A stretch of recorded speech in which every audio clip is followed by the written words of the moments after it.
Hello, hello. It's Anyango here again. Hoping that you are healthy, wealthy, and free and loving your life. It's a beautiful day today where I am in some corner of the world that I will not mention. For those who know, you know. I want to talk about today about the importance of quantifying your activities. It's one of the methods that I've mentioned if you've watched in my previous videos. One of the methods I've mentioned on avoiding getting demotivated, losing psych, losing morale, you know. And I actually learned this from Jim Quick. If you've watched my previous videos, I've mentioned Jim Quick and the fact that I was doing a speed reading course where my reading went from 121 to a range of 380 to 400 words per minute. During testing, of course, this is when I'm being tested and you're really timing yourself and you're pushing yourself. And I completed that. It's a 21-day course. I completed it. And one of the things that Jim Quick has us do is really leverage the use of our brain. He calls himself, or he becomes your brain coach.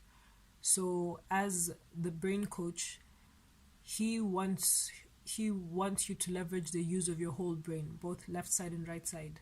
And as you may already know, the left side of your body, when you use the left side of your body, it connects to the right side. When you use the right side of your body, it connects to the left side.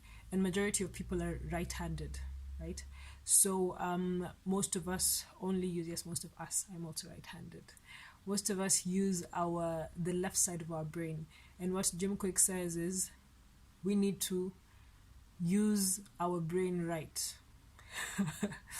You know, so we need to use the right side of our brain basically. And the different activities that we do. One of them is pacing using your left hand as your visual pacer as you're reading. And he also mentions juggling, you know, and then he mentions just learning to use, he mentions brushing your teeth with your opposite hand. So in this case, it's just opposite. So if you're left-handed, then you brush with your right hand. If you're right-handed, then you brush with your left hand. And I've been doing that for, I guess, throughout the 3 weeks, because I brush my teeth twice a day. So in the morning, I use my opposite hand. In the evening, in the morning, I use my left hand. In the evening, I use my right hand. Yeah. So today I want to talk about specifically quantifying your activities. So I've spoken about breaking down your activities into small steps, and as you go on and you're ticking off those steps, that could be a method of quantifying, you know, quantifying your growth and your movement, you know. And every time you're able to tick that off, and you're like, whew, you know, you get that good feeling of I've completed something. And it is motivating, not a little bit. It is motivating. And I want to tell you a little bit about how this has affected me. So around 2 weeks ago, during the speed reading course, we were doing juggling. And I realized that I've been cheating myself that I can juggle. So the juggling that I do is the one where you throw just with two balls, and you throw one up and you pass it to the next hand, and you throw it up and pass to the next hand, throw it up and pass to the next hand. And apparently that's a lie. So if you're doing that, you're not juggling. So I had to now, in the course, we're being told to juggle, because juggling helps you use your left hand, hence, you know, use the brain right. And because of this, as the body moves, the mind grooves. That's what Jim Quick said. So as your body is moving and activity is happening, then your mind is also being activated, both sides. And he teaches us to juggle with three balls, you know, the whole balancing. and I couldn't even do two. But I was staying motivated and staying positive, and so I decided that I would start off with my two. I mean, because everybody has their levels. The one thing that we're told is do not compare yourself. Benjamin Franklin has a really good quote about that. I'll insert it in the video, but something about comparing yourself is pointless, basically. I paraphrase. And I was starting off with my two balls, just trying to figure out the whole left hand, right hand. And they tell you to visualize two points in your vision, have 2 points in your vision, and then throw each of the balls at different times to each of those points.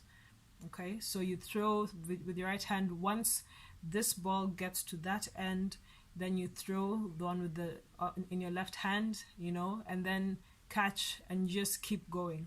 Okay, and I couldn't even get my left hand to throw the ball. I will not attach a video of me juggling. No, I will not. Okay. Because I'm not there yet. Once I am there, then I will. Right now, I get very conscious about cameras. I digress. And on this first day, I think it was even the second day that I was trying it out, I kept trying to throw it with my right hand and catch it with my left hand, and when I started with my right hand, it was good. But as soon as I tried with my left hand, the lack of control and stability in my left hand just had the ball going in all random places. And I started off and I was really pumped up and I was like, okay, breathe, just breathe. And then it got frustrating. And I just kept, messing up, and the balls kept dropping. And I wondered, what's wrong with my brain? Why is this happening? And in as much as I tried to, hold it in, I grew frustrated to the point that I just, I had this tantrum where you're so annoyed. I was so frustrated with myself because I'm not dumb. I mean, why can't I do this? It's a simple thing. Everybody does it. Comparison. Everybody does it. That's the beginning of the end. And as I kept thinking that and going down the drain, I got to the point of frustration that I cried. I just cried for about 3 seconds. I just seethed with anger, and I felt tears, and then I was just like, why? Okay. Jim says, do not compare yourself. I'm doing this at my own rate. I'm doing this for myself. I'm doing this to understand how my brain works. Let me find my own way, find my own pace. Let's figure out how to do this. Okay? And the one thing that we tell ourselves as we're starting the course is that we're here to see how far we can go. Let's just see how far the brain can go, how far it can be stretched. Have fun about it. Like a child, let's learn to play. Don't take things so seriously. All right, so I said, okay, so we're playing. We're okay. We're good.